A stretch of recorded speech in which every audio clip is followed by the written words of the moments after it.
So this is the original, and that is where it was melting. So I took it apart and everything there tested out okay, and I got a new one, and that's the new one there.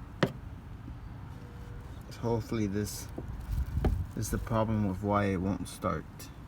It just cranks over, and I have no fire on my wires on this 318.